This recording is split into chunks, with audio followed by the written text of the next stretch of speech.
ناظرین، آج ہم آپ کو پراسٹیٹ گلینڈ کے متعلق کچھ بتائیں گے۔ اکثر لوگوں کا یہ سوال ہوتا ہے کہ پراسٹیٹ گلینڈ کیا ہے اور اس کا کیا کام ہے۔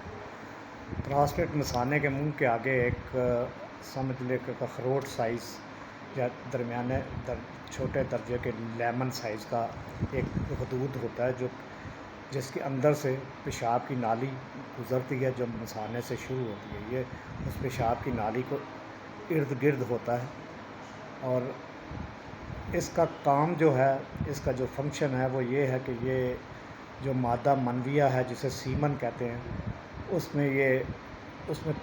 کی سکریشن میں کنٹریبیوٹ کرتا ہے۔ تقریباً 15% جو مادہ منویہ ہے وہ پراسٹیٹ گلینڈ سے نکلتا ہے۔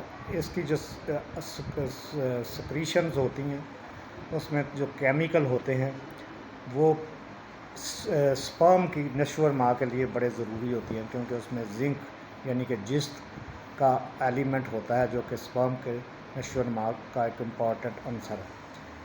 اب پراسٹیٹ کیوں بڑھتا ہے اور مریض کو اس کی کیا علامات ہوتی ہے؟ پراسٹیٹ بڑھنے کی وجوہات کا ابھی تک کچھ خاص پتہ نہیں ہے، اور یہ عموماً ایک ایجنگ پروسیس ہے۔ یہ بیماری صرف مردوں کو ہوتی ہے جو نارمل مرد ہوتے ہیں، اور 50 سال کے بعد یہ بڑھنی شروع ہو جاتی ہے۔ اس کا جو ایک تھیوری یہ ہے کہ اولڈ ایج میں کچھ ہارمونل ڈسٹربنس ہوتی ہے جس کی وجہ سے بڑھتا ہے، لیکن بس اس کا ایک ہی رسک فیکٹر ہے، وہ ہے ایج۔ نارمل پراسٹیٹ کا وزن 20 گرام ہوتا ہے۔ جب یہ تقریباً 30 گرام یا اس سے زیادہ شروع ہو جائے تو یہ پراسٹیٹ پیشاب کی علامات شروع کرتی ہے۔ بعض اوقات چھوٹے پراسٹیٹ بھی زیادہ علامات پیدا کرتے ہیں، اور بعض اوقات بڑے پراسٹیٹ بھی اتنا زیادہ مریض کو بادر نہیں کرتے۔ اس کی جو مین علامات ہیں وہ یہ ہے کہ ایک تو پیشاب روک کے آتا ہے، مریض پیشاب کے لیے بیٹھتا ہے تو اس کو دیر لگتی ہے پیشاب کرنے میں، اس کی میں پورا مثانہ خالی نہیں ہوتا، اس کو احساس رہتا ہے پیشاب کرنے کے بعد کہ ابھی بھی مثانے میں پیشاب ہے۔ مریض کو بار بار پیشاب آتا ہے، رات کو اٹھنا پڑتا ہے 2 3 یا 4 دفعہ، اس سے مریض کی نیند خراب ہوتی ہے، اور بعض اوقات اس میں خون بھی آ سکتا ہے۔ اگر پراسٹیٹ کو علاج نہ کیا جائے تو اس میں کئی پیچیدگیاں پیدا ہو جاتی ہیں، مثلا پیشاب کا اچانک رک جانا، گردے کا فیل ہو جانا، اور مثانے میں پتھریوں کا بن جانا، اور مثانے کے اندر ڈائیورٹیکولا بن جانا، یعنی کہ تھیلیاں جو ہوتی ہیں۔ اب آتے ہیں اس کی تشخیص کی طرف کہ اس کی تشخیص کیسے کرتے ہیں۔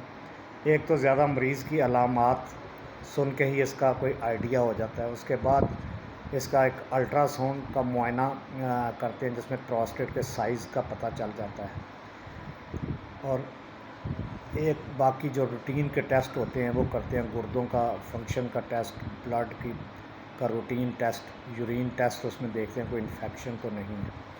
اور اگر زیادہ ڈاؤٹ فل کیس ہوں تو پھر آپریشن تھیٹر میں اس کا کیمرہ سسٹوسکوپی کے ذریعے معائنہ کر کے اس کا پتہ کیا جا سکتا ہے، لیکن یہ عموماً آپریشن کے وقت کے لیے چھوڑ دیتے ہیں۔ اب اس کا علاج 2 طرح سے ہے۔ ایک تو میڈیکل علاج، اب اگر علامات تھوڑی ہوں تو یہ دوائیوں سے ہی اس کا علاج کیا، ایسی دوائیاں جو مثانے کے منہ کو کھولتی ہیں، جنہیں عام الفا بلاکرز کہتے ہیں، اس سے کیا جاتا ہے۔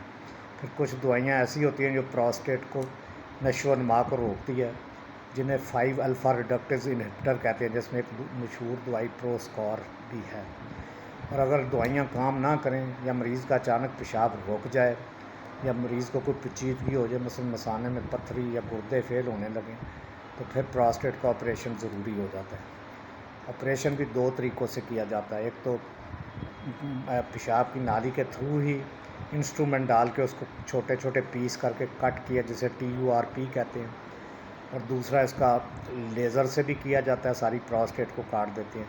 اگر بہت بڑا پراسٹیٹ ہو 100 گرام سے زیادہ تو پھر اس کو اوپن سرجری سے بھی نکالتے ہیں، اور ابھی بھی اوپن سرجری کی شرح کو 4 سے 5% ہے، ایون دنیا کے ترقی یافتہ ملکوں میں۔